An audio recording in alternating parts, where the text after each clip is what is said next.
So what's the Grape Explorer talking about today? Well, we talk at the Grape Explorer about unique things, and I try to bring to the table unique stories, and we talk about what I like to say is the past, the present, and the future. What is the future of the wine business, today?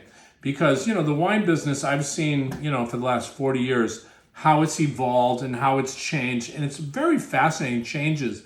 But I do have to say, here I am. I talk a lot about Bordeaux wine, and I'm very passionate about Bordeaux. So when I talk about wine to, let's say, a producer from what's called New World, and New World is considered California, Chile, Argentina, and I'm going to bring up South Africa because we're going to talk about this area right here. This is the Stellenbosch area.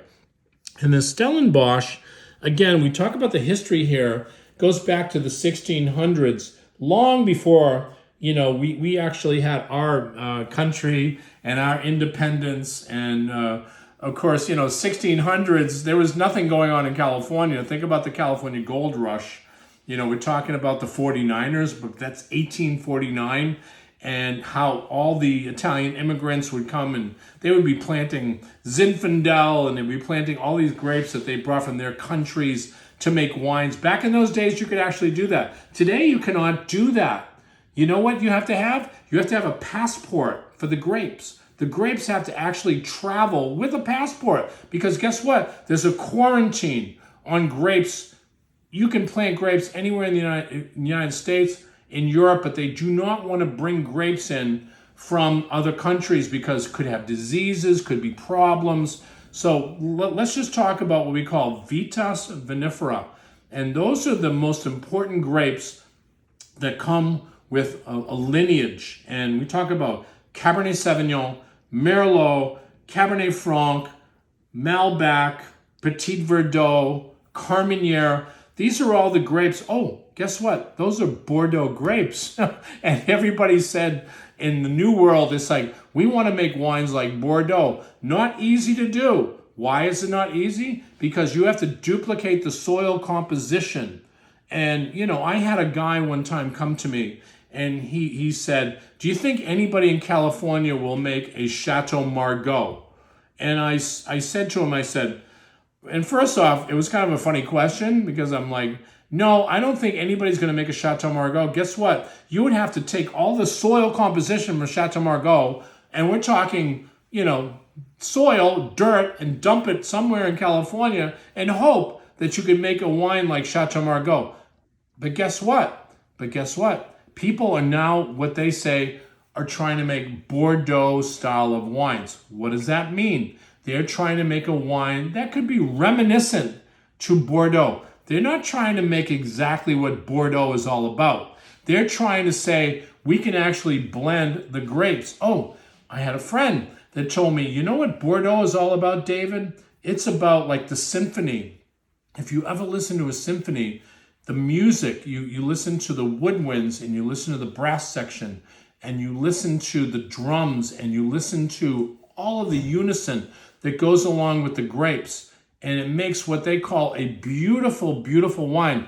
That's what they call Bordeaux blend. So guess what? In South Africa, they are making a Bordeaux style of wine. And we wanted to highlight this wine here. And what does that actually mean, Bordeaux style of wine?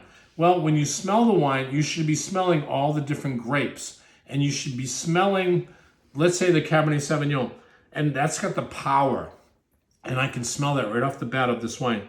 And you want to smell the Merlot. That's the subtlety. That's got all those subtle flavors of fruits, all the different blackberries and blueberries. And then you got Cabernet Franc. Oh, Cabernet Franc, it tears out the soil composition where it's at. And you can get that mineral tone of Cabernet Franc in the wine. And then you got Petit Verdot. That just gives you a little bit of that floweriness, that beautiful essence. It's almost like, I talk about, because I'm a singer, I'm a tenor, it's that high note. It gives you the high note of the wine. And you can actually smell that Petit Verdot. But then when you taste the wine,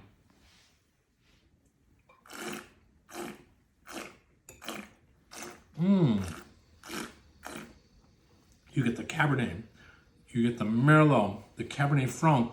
Everything is silky, beautiful. Guess what? This is a Bordeaux style of wine because I taste a lot of Bordeaux. I go to Bordeaux all the time. I'm tasting 400, 500 different wines. And you know, I come back and I say, oh, this wine's good, that wine's good. This has all those components and everything like that. The only thing that I say when the Bordeaux style of wine is we're tasting all these grapes, but again, you cannot duplicate what's called terroir.